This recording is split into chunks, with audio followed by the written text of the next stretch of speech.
হাসিনার ছায়া ওয়াকারের উপর, কারণ ওয়াকারের ঘরে আছে হাসিনার রক্ত, ওয়াকারের ঘরে আছে বেটি যে নারায়ণচন্দ্র পালের বংশধর, সেখানে বসে ওয়াকারকে বলছে এটা করতে হবে, এটা করতে হবে। পেঁচাল যদি পারতে হয় দেশের এই অরাজকতা নিয়ে পেঁচাল পারেন, এই যে ওনার বাসায় 2,45,00,000 টাকা পাওয়া গেল, এইটা যদি 7 মাস আগে আনা দিত বা এই দুদক যেতে পারতো, যে দুদক এখন সাহস পেয়ে গেছে, এখানে আরো অনেক পাওয়া যেত। একজন সরকার প্রধান এত অবহেলায় এই ধরনের মন্তব্য করতে পারেন? দেশে মানুষ আস্থা আছে, এটা বড় প্রমাণ। এই প্রমাণটা তিনি কোথায় পেলেন? কোনোভাবে মেনে নিতে পারছি না। অর্থাৎ যেখানে সমন্বয়ক থেকে শুরু করে উপদেষ্টা মন্ডলীর সদস্য এবং মেধাবী ছাত্রছাত্রীরা ভারতের বিরুদ্ধে কথা বলেছে, আমরা সেটা মেনে নিচ্ছি। চোখে চোখ রেখে ভারতের সাথে কথা বলতে হবে। দিল্লি না ঢাকা, ঢাকা ঢাকা ঢাকা দিল্লি আমরা বর্জন করেছি। আমাদের ক্যালকুলেশন সকালে থাকে একটা, বিকালে আরেকটা, তাই না ভাই? এটা আমাদের ক্যালকুলেশন থাকে না। নিউজের উপর যখন আমরা দেখি তখন ক্যালকুলেশন লড়া যায়। তুমি হাঁটবা পাতায় পাতায় আর আমি হাঁটবো শিরায় শিরায়। 5ই আগস্টের পর থেকে বাংলাদেশে একের পর এক নতুন নতুন অধ্যায়ের সূত্রপাত হয়েছে। আমরা দেখেছি যে শেখ হাসিনা তিনি ভারতে এসে আশ্রয় নিয়েছেন, তারপর মোহাম্মদ ইউনূসের অন্তর্বর্তী সরকার গঠন, এবং সেই অন্তর্বর্তী সরকার গঠনের পর থেকে আর তার মধ্যে যেটা জানা যাচ্ছিল যে মোহাম্মদ ইউনূসের উপরে চাপ বাড়তে শুরু করেছে, তার বিরুদ্ধেই লোকে প্রশ্ন তুলতে শুরু করেছে। দর্শক শ্রোতা, ভিডিওর বিশেষ অংশ দেখে ইতিমধ্যে বুঝতে পারছেন যে এই ভিডিওটি কতটা গুরুত্বপূর্ণ। তাই বলবো সকল বিস্তারিত জানতে ভিডিওটা না টেনে শেষ পর্যন্ত দেখতে থাকুন।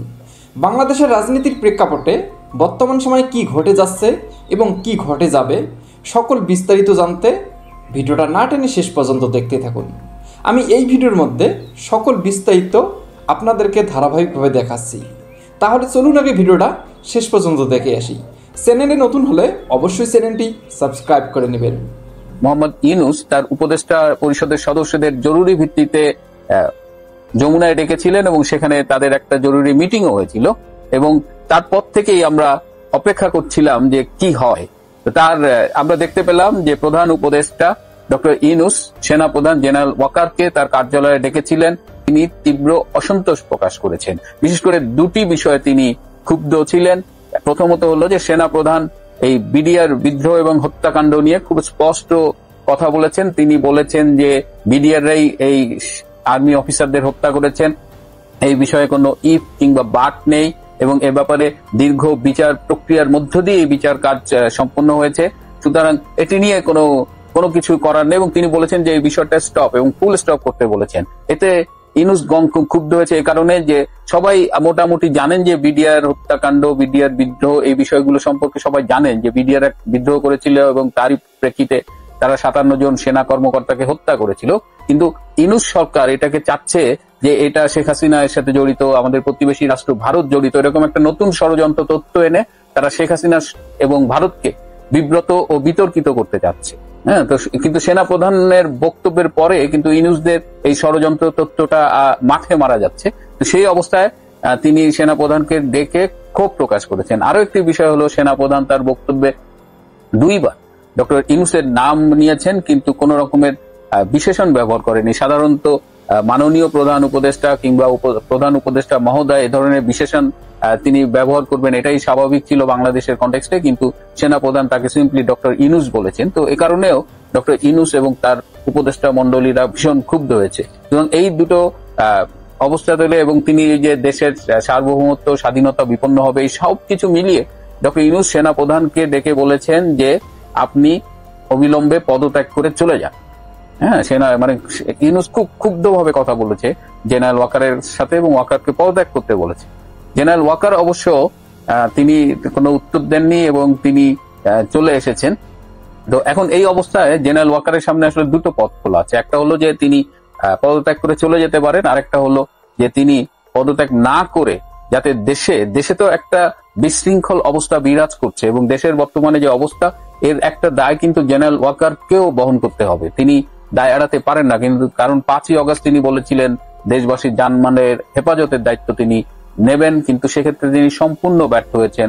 পরে আর্মিকে ম্যাজিস্ট্রেসি পাওয়ার দেওয়া হয়েছে, কিন্তু তারপরেও আর্মির যে ভূমিকা আমরা এক্সপেক্ট করি দেশবাসী হিসেবে, সেটি কিন্তু আর্মি পালন করতে পারেনি। এবং তিনি বলছেন যে কেন আর্মিকে দোষারোপ করা হচ্ছে, আর্মির পর্যাপ্ত লোকবল নেই, এই ব্যাখ্যাগুলো কোনো কিছুই পাবলিক অ্যাকসেপ্ট করেনি।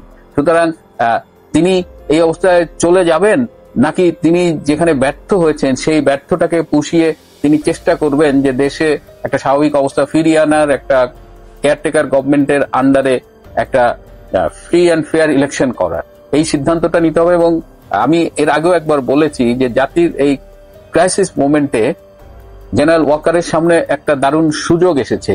তিনি কি এই সুযোগের সদ্ব্যবহার করে দেশবাসীর ভালো হয়, মঙ্গল হয় এরকম একটা অবস্থান নেবেন, নাকি তিনি পদত্যাগ করে ব্যর্থতার দায়ভার নিয়ে চলে যাবেন এবং ডক্টর ইউনূসরা যারা বাংলাদেশকে ধ্বংসের একটা উন্মত্ততায় মেতেছেন তাদের হাতে বাংলাদেশকে আরো অনিরাপদ করে চলে যাবেন।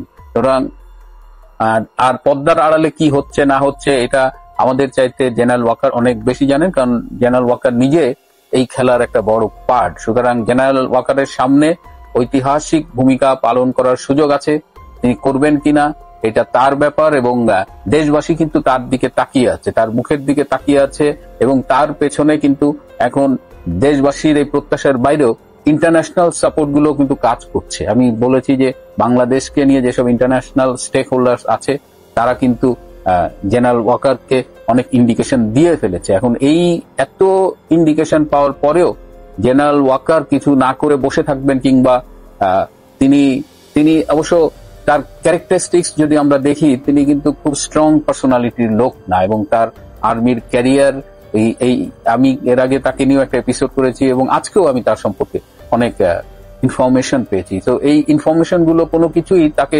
খুব গ্রেট আর্মি অফিসার হিসেবে আমাদের সামনে প্রেজেন্ট করে না। তবে ক্যান্টনমেন্টে এই মুহূর্তে যে অবস্থা বিরাজ করছে তাতে সিনিয়র অফিসাররা কিন্তু জেনারেল ওয়াকারের সাথেই আছে, পাশেই আছে মোস্ট অফ দেম। তো এই অবস্থায় জেনারেল ওয়াকার কেন কোনো স্টেপ ইন করছে না বা কেন দেশবাসীর মঙ্গলার্থে তার দায়িত্ব বুঝে নিচ্ছে না, এই জায়গাটা নিয়ে কিন্তু মানুষজন কনফিউজড, যে আসলে জেনারেল ওয়াকার কি চাইছেন। তবে এইটা আমি বলে দিই, জেনারেল ওয়াকারের যদি তিনি ব্যর্থ হন দেশবাসীর প্রত্যাশা পূরণে, এবং সেক্ষেত্রে ডক্টর ইউনূস তাকে তাড়িয়ে দেওয়ার যে কথা বলেছেন বা চেষ্টা করছেন, কারণ ডক্টর ইউনূস তো মরিয়া হয়ে গেছে। ডক্টর ইউনূস বুঝতে পারছে যে জুলাই আগস্টে তার পক্ষে যে দেশবাসীর সমর্থন ছিল, বাইডেন প্রশাসনের সমর্থন ছিল, সেই ইকুয়েশন গুলো এখন নাই। দেশবাসীও তার সাথে জুলাই আগস্টের মতো নেই, বাইডেন প্রশাসন তো নেই, এবং তিনি আমেরিকা এখন যাদের নিয়ে জুয়া খেলছেন, যাদের নিয়ে বাজি ধরেছেন, এই যে ওপেন ফাউন্ডেশনের সরোস এবং জুনিয়র সরোস, যে অ্যালেক্স সরোস, এদের সাথে নিয়ে আবার ওদিকে চাচ্ছেন স্টারলিংকের মাধ্যমে ইলন মাস্ককে কনভিন্স করতে। কিন্তু তিনি হয়তো জানেন না যে ইলন মাস্ক আর সরোস ফ্যামিলি এদের মধ্যে কিন্তু সাপে নেউলে সম্পর্ক। সুতরাং আর স্টারলিং দিয়েই আপনি ট্রাম্প অ্যাডমিনিস্ট্রেশনকে উইন করে ফেলবেন।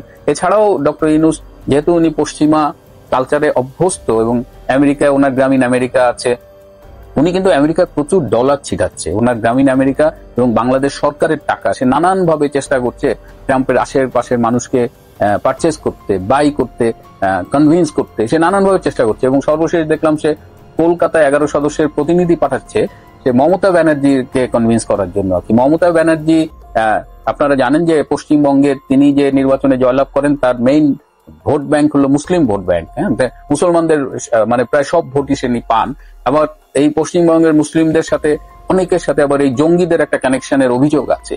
তো সেই যেহেতু তিনি মুসলিমদের প্যাট্রোনাইজ করেন নির্বাচনী ভোটের জন্য, আবার এই মুসলিমদের এক অংশ আবার জঙ্গিবাদের সাথে জড়িত, সুতরাং মমতা ব্যানার্জি কিন্তু একেবারে জঙ্গিবাদের চাইতে সম্পূর্ণ আলাদা এটা দাবি করতে পারে না। বরং অনেকেই বলেন যে মমতা ব্যানার্জির প্রশ্রয়ে পশ্চিমবঙ্গ, বাংলাদেশ এদিকে জঙ্গিবাদী নেটওয়ার্কটা গড়ে উঠতেছে। সুতরাং এই ডক্টর ইউনূস এখন পাগলা হয়ে গেছেন। তিনি সেনা প্রধানকে সরিয়ে দিতে চান, তিনি ট্রাম্প অ্যাডমিনিস্ট্রেশনকে বশীভূত করতে চান টাকা দিয়ে, লবিং এর মাধ্যমে। হে বিশ্বাসীগণ, শেষ বিচারের দিন তোমরা যেন এই অজুহাত তৈরি না করো যে তোমাদেরকে সতর্ক করা হয়নি। আমাদের মহানবী রাসূল পাক সাল্লাল্লাহু আলাইহি ওয়াসাল্লাম উনি এই কথাটা উনি বলেছেন বিদায় হতে। আজকে জেনারেল ওয়াকার এই কথাটাকে কতবার বলছে, আপনাদেরকে এটা বলবেন না যেন আপনাদেরকে সতর্ক করা হয়নি। তার কথা হচ্ছে আমরা সবাই একত্র হয়ে কাজ করব। একত্র হয়ে কাজ করার অর্থ বুঝেছেন? আওয়ামী লীগকে গ্রহণ করতে হবে, আওয়ামী লীগের সাথে আপনাদেরকে কাজ করতে হবে, গুমকারীদের সাথে আপনাদেরকে কাজ করতে হবে, ধর্ষণকারীদের সাথে আপনাদের কাজ করতে হবে, অপরাধীদের সাথে আপনাদেরকে কাজ করতে হবে। আপনাদের ভিতরে ঝগড়াঝাটি করা যাবে না। বিএনপির যারা ভারত নীতিতে বিশ্বাস করে তাদের সাথে আপনাদের কাজ করতে হবে। আর্মি, নেভি, এয়ারফোর্সে, ডিজিএফআইতে, এনএসআইতে যারা ভারতের পক্ষে কাজ করেছে, হাসিনার পক্ষে কাজ করেছে, তাদের সাথে আপনাদেরকে কাজ করতে হবে। এবং কথায় কথায় সে বারবার বলছেন আঙ্গুল জাগিয়ে। আমি যদি জিজ্ঞাসা করি, ওয়াকার আপনি একটা প্রজাতন্ত্রের কর্মচারী, দেশের ট্যাক্স পেয়ারদের পয়সায় আপনি বেতন পান, আপনার মতো লোক আঙ্গুল জায়গায় কাক আছে, আপনি আঙ্গুলটা কাকে দেখাচ্ছেন? কাকে দেখাচ্ছেন জেনারেল ওয়াকার? এই আঙ্গুলটা দেখানোর মতো আপনার পজিশন? ওয়াকার বলছে যে অপরাধীদের সাথে আপনাদের কাজ করতে হবে, অপরাধীদের সাথে যদি আপনি কাজ না করেন তাহলে আপনাকে আঙ্গুল দেখাচ্ছে।